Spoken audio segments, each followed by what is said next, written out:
Admission. Admission শব্দটা শুনলেই মাথাটা চক্কর দিয়ে ওঠে। কি হবে, কি হবে না? আমার দ্বারা কি আদৌ সম্ভব?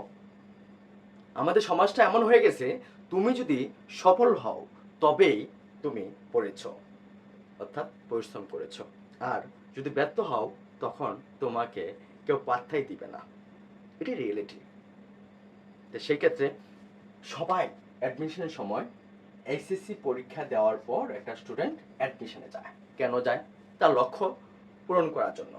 কারোর লক্ষ্য তাকে ঢাবিতে পড়বে, ছবিতে পড়বে, এরপরে হচ্ছে জাহাঙ্গীরনগর বিশ্ববিদ্যালয়ে পড়াশোনা করবে, বিভিন্ন বিশ্ববিদ্যালয়, কৃষিগুচ্ছ, এরপর হচ্ছে ডেন্টাল, মেডিকেল, নার্সিং। এক একজনে এক একটা চিন্তা ভাবনা করে রেখেছে। সেখানে পৌঁছানোর জন্য এই এইচএসসি পরীক্ষা একটা সুমাধ্যম, তাই তো? অর্থাৎ এখন যারা পরীক্ষা দিয়েছ তারা সবাই রেজাল্টের প্রত্যাশায় রয়েছে। তবে একটু চিন্তা করে দেখো, যারা এসএসসি পরীক্ষার পরই প্রস্তুতি নেওয়া শুরু করে দিয়েছে, অলরেডি এসএসসি পরীক্ষা শেষ হয়েছে, প্রায় 1 মাসের মতো হয়ে যাচ্ছে। আর অনেকেই চিন্তা করছে যে এসএসসি পরীক্ষার পর রেজাল্ট পাবলিশ হওয়ার পর পড়াশোনা শুরু করবে অ্যাডমিশনের জন্য। কারণ হচ্ছে যে রেজাল্ট নিয়ে চিন্তিত। তখন ওই ছেলে বা মেয়েটা সব মিলিয়ে অ্যাডমিশনের জন্য সময় পাবে 3 মাস বা 4 মাস, এর উপরে না। আর যারা এখন থেকে প্রস্তুতি নেওয়া শুরু করেছে তাদের সর্বোচ্চ 6 থেকে 7 মাস সময় পাবে। কে এগিয়ে থাকবে? যারা রেজাল্টের পর পড়াশোনা শুরু করছে তাদের সফলতা পাওয়ার সম্ভাবনা রয়েছে, নাকি যারা রেজাল্টের পর মানে এসএসসি পরীক্ষার পরপরই যারা প্রস্তুতি নেওয়া শুরু করেছে তাদের সফলতা আসবে? Point number 1। 2 নাম্বার পয়েন্ট হচ্ছে যে এরপর এটা সবচেয়ে বড় একটা গুরুত্বপূর্ণ বিষয় হচ্ছে যে কোচিং করতে হবে কিনা বা কোচিং ছাড়া কি চান্স পাওয়া যাবে কিনা।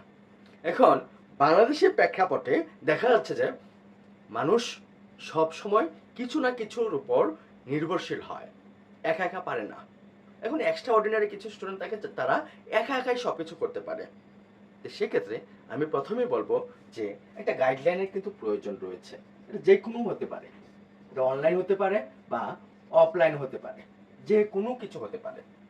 তবে একজনের সান্নিধ্যে যাওয়া উচিত।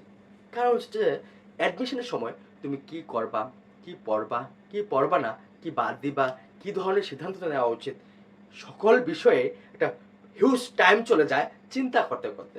আর যদি তোমাদের কারোর অভিভাবক অর্থাৎ ভাই বোন, বড় ভাই বোন থাকে, তারা যদি তোমাকে গাইড করতে পারে, এনাফ। অর্থাৎ তোমার যে কোচিং করতেই হবে এটার বাধ্যতামূলক কোনো কিছু না। তুমি যদি একা একা পারো বেস্ট, আর যদি না পারো কোনো সহায়ক নাও। আর তুমি যাই কিছু করো না কেন, তুমি যদি সাকসেস না হও, কারণ আমাদের সবশেষে ফলাফলটা খুঁজি, ফলাফল কি হয়েছে। তবে এইভাবে আসলে তোমরা যতটুকু সময় নষ্ট করছো ফ্রি ক্লাস এবং ফ্রি পরীক্ষা দিয়ে, এই সময়টা যদি পড়াশোনা ব্যয় করতে, সেক্ষেত্রে হয়তো আর একটু বেটার হতো আমার মনে হয়। কেননা ফ্রি ক্লাস এবং ফ্রি পরীক্ষায় দিয়ে তোমার খুব বেশি উন্নতি হচ্ছে এটা আশা করতে পারি না আমি। বিশেষ করে তোমরাও আমার সাথে একমতই হবা। সেই ক্ষেত্রে অনেকেই আরেকটা সিদ্ধান্ত নেওয়ার জন্য খুব চিন্তিত, কোনটা অনলাইনে পড়বে নাকি অফলাইনে পড়বে। দেখো বাংলাদেশে এখন বর্তমানে অনলাইন অনেক ভালো ভালো প্ল্যাটফর্ম রয়েছে, যেমন আমরা নিজেরাও অনেক ভালো সার্ভিস দিয়ে থাকি, এটা আমার কথা নেই, বিভিন্ন স্টুডেন্টরা যারা যারা চান্স পাচ্ছে তাদের কথা। আমরা যদি ভালো কিছু না দিতে পারতাম ওরা চান্স পেত না, তাই না? সেই ক্ষেত্রে তোমরা যে কোনো একটা মাধ্যম, অনলাইন হতে পারে বা অফলাইন হতে পারে। অনেকে আছে অনলাইন বোঝে না, অফলাইনে বোঝে, সামনাসামনি মোবাইলে ক্লাস করতে সুবিধা হয়, তো সেক্ষেত্রে তুমি অফলাইন নিতে পারো। আর যাদের একান্তভাবে কোচিং করার সামর্থ্য নেই তাদেরকে বলবো যে একটা পাঠ্য বই আর একটা সহায়ক বই, মানে প্রত্যেকটা সাবজেক্টের উপর পাঠ্য বই এবং সহায়ক বই, এগুলো কম্বিনেশন করে বুঝে বুঝে পড়ার চেষ্টা করো, অবশ্যই তুমি ভালো করবে।